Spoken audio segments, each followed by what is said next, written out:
میں نے انجینئر محمد علی مرزا صاحب سے پوڈ کاسٹ میں آپ کا ذکر کیا تھا تو یہ نامناسب لگے گا کہ میں آپ سے نہ پوچھوں. جی آپ جہلم گئے تھے؟ جی گیا تھا. مناظرے کے لیے؟ جی بالکل. ملاقات نہیں ہو سکی؟ نہیں. کیا وجہ ہوئی؟ بس وہ نہیں آئے. آپ نے ان کو فون کیا؟ یہ سوال انجینئر صاحب نے بھی کیا کہ مجھ سے پرسنلی رابطہ کیوں نہیں کیا. ہاں یہ اس لیے میں نے پرسنلی رابطہ نہیں کیا کہ انجینئر صاحب نے جو مجھے مناظرے کے لیے بلایا تھا وہ بھی پرسنلی کال کر کے نہیں بلایا تھا, پبلکلی یوٹیوب پہ ویڈیو بنا کے ڈالی تھی کہ آپ آ جائیں اور آپ کے پاس ٹائم قیامت تک ہے. تو جب ایک چیز پبلکلی اناؤنس ہو رہی ہے تو پھر یہ پرسنل نہیں ہوتا انسان, پھر جو کچھ ہوگا یوٹیوب پہ ہوگا. آپ نے بھی جہلم جا کے یوٹیوب پہ ویڈیو چڑھا میں نے یوٹیوب پہ ویڈیو چڑھائی, بھائی میں آ گیا ہوں, آپ پازیٹیو رسپانس دے دیں, یوٹیوب پہ پازیٹیو رسپانس دے دیں کہ میں تیار ہوں بیٹھنے کے لیے, تو پھر ہماری ٹیم آپ کی ٹیم کے ساتھ بیٹھے گی. ٹائم, لوکیشن, موضوعات, یہ سب چیزیں. یوٹیوب بمقابلہ یوٹیوب, یہ میں نے بات ان سے بھی پوچھی تھی, آپ سے بھی پوچھ لیتا ہوں. آپ کو علامہ مفتی کہیں یا یوٹیوبر کہیں, کیا کہلوانا پسند کرتے ہیں آپ؟ کچھ بھی کہہ لیں, کیونکہ یہ سوال میں نے ان سے کیا, اسے میں کہا آپ سے ہی پوچھ لیں کیونکہ یوٹیوب پہ آپ کی بھی ماشاءاللہ فالوئنگ بہت زیادہ ہے, تو اس لیے وہ نہیں ہو سکا. پھر انہوں نے مجھے کہا کہ یار دیکھیں میں مفتی صاحب سے کیوں, وہ پھر مفتی اعظم کو لے کے آئے نا, میں تو اپنے ہاں کا سب سے بڑا ہوں, تو پھر مفتی اعظم سے میرا مناظرہ ہو. میں تو ایسی, انہوں نے ایک مثال دی تفصیلاً, انہوں نے کہا کہ یہ تو ایسی ہے جیسے آپ گڑی شاہ کی کرکٹ ٹیم کا مقابلہ ٹیم آسٹریلیا کے ساتھ کرا دیں. بس وہ اگر وہ اپنے آپ کو اتنا عالی مقام سمجھتے ہیں تو پھر بیٹھے رہیں. مفتی تقی صاحب تو کبھی بھی نہیں جائیں گے, اور اگر جائیں گے بھی تو ہم ان کو نہیں جانے دیں گے. ہم کہیں گے حضرت آپ بہت اونچے ہیں, آپ کا لیول نہیں ہے کہ آپ جا کے ایک ایسے شخص سے مناظرہ کریں جو نہ عالم ہے نہ مفتی ہے. مفتی تقی صاحب تو بہت اپر لیول کے عالم ہیں, پوری دنیا میں ان کی ٹریولنگ ہوتی ہے. 5 سال وہ سعودیہ کے جو بڑے بڑے مفتیان کرام تھے نا, جو اسلامی ملکوں کی ایک کمیٹی ہے فقہ کی, جس کے رئیس 5 سال مفتی تقی عثمانی صاحب رہے ہیں, اور مکہ کے جو مفتی تھے وہ مفتی تقی صاحب کے ماتحت تھے اس وقت. تو اس لیول کا کوئی شخص ہو تو وہ انجینئر صاحب کو مجھے نہیں لگتا کہ یہ ان پہ آپ روک لیں گے, آپ جانے نہیں دیں گے. کوئی بھی نہیں جائے, وہ خود بھی نہیں جائیں گے. یہ مقابلہ بھی نہیں بنتا. یہ بھی ایسے ہی آپ کہہ رہے ہیں کہ جیسے ٹیم آسٹریلیا ورسز گڑی شاہ. نہیں, یہ کچھ کوئی ہے ہی نہیں, یہ کوئی ٹیم سے مقابلہ ہی نہیں. وہ تو ٹیم تو ہے نا سامنے, کوئی پروفیشنل لوگ تو ہیں نا. یہ تو ایسے ہی گلی محلے میں.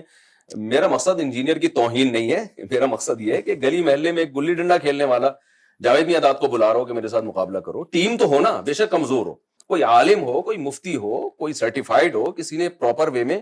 دیکھیں علم دین کسے کہتے ہیں؟ علم دین کتابیں پڑھنے کا نام نہیں ہے, چند کتابیں, چند بیسک نالج کا ہونا ضروری ہے.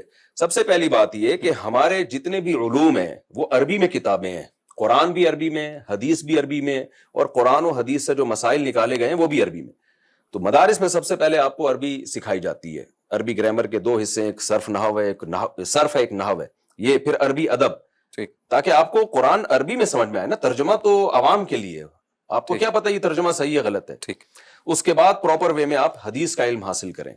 پھر فقہائے کرام کے جو اختلافات ہیں, کس فقیہ نے کس حدیث سے کیا مسئلہ نکالا ہے, دوسرے نے اس کا کیا جواب دیا. نہیں, لیکن وہ تو اس کو مانتے ہی نہیں. وہ کہتے ہیں میرے نبی سا ہے ہی کوئی نہیں, تیرے بابے تشا ہی کوئی نہیں. نہیں, نبی سا تو ہے ہی کوئی نہیں, ٹھیک ہے, لیکن نبی کی باتوں کو سمجھنے کے لیے فقہ تو ضروری ہے نا. آپ کے پاس نالج تو ہو پوری.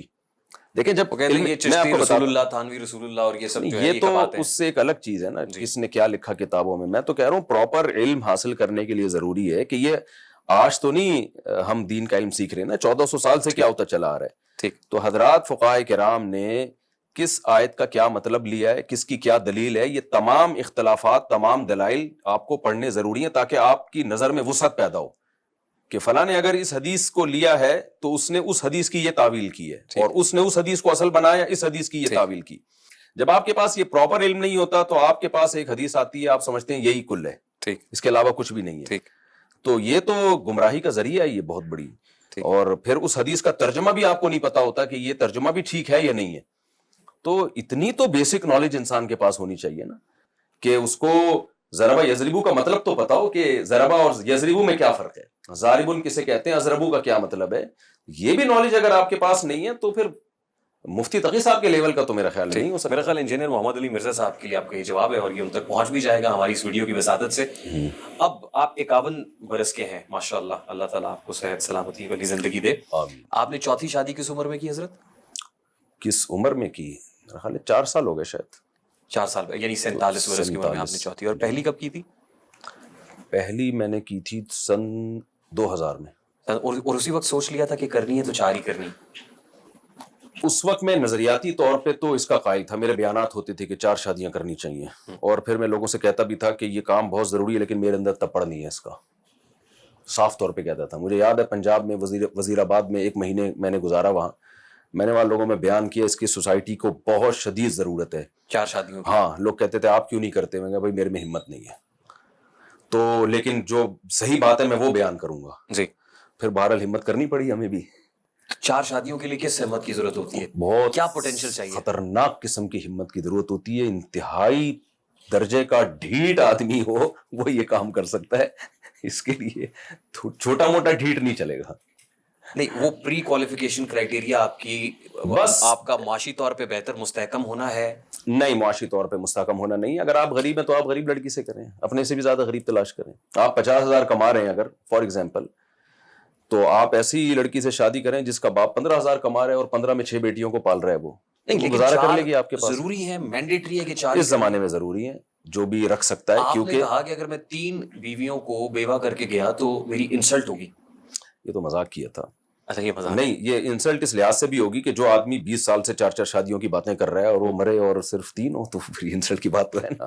تو آپ تو پرووک کر رہے ہیں مردوں کو کہ وہ 4 شادیاں. میں تو کر رہا ہوں, ڈھیٹ ہے, مرد کر نہیں رہے. دیکھیے, لیکن مفتی صاحب سورہ نساء میں آیت کا مفہوم ہے کہ جو عورتیں تمہیں پسند ہوں ان سے نکاح کرو 2 3 4 تک, اور اگر اندیشہ ہو کہ انصاف نہیں کر سکو گے تو پھر ایک ہی پر اکتفا کرو. جی, دیکھیں, اندیشہ ہو, خوف ہو کہ اگر عدل نہیں کر سکتے تو پھر ایک پر اکتفا کرو. اس آیت سے صاف پتہ چلتا ہے اصل حکم اللہ کی طرف سے 2 2 3 3 اور 4 4 ہے.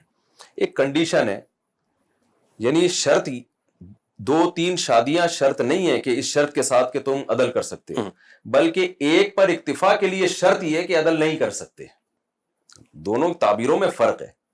قرآن کے الفاظ اگر یوں ہوتے تم 1 شادی کرو, اور پھر قرآن رک جاتا, پھر آگے کہتا اگر کسی میں 2 3 4 بیویوں میں عدل کی طاقت ہے وہ 2 3 4 بھی کر سکتا ہے, لیکن عدل ضروری ہے. یہ اسٹائل نہیں ہے, یہ انداز نہیں ہے قرآن کا. ایک اور آیت ہے سورہ نساء کی, اس کا مفہوم یہ ہے, اللہ تعالیٰ کمی بیشی معاف فرمائے, کہ تم ہرگز عورتوں کے درمیان انصاف نہیں کر سکتے خواہ کتنا ہی چاہو. دیکھیں, القرآن یفسر بعضہ بعضا, قرآن کی ایک آیت دوسری آیت کی تکذیب نہیں کرے گی, اس کی تفسیر کرے گی.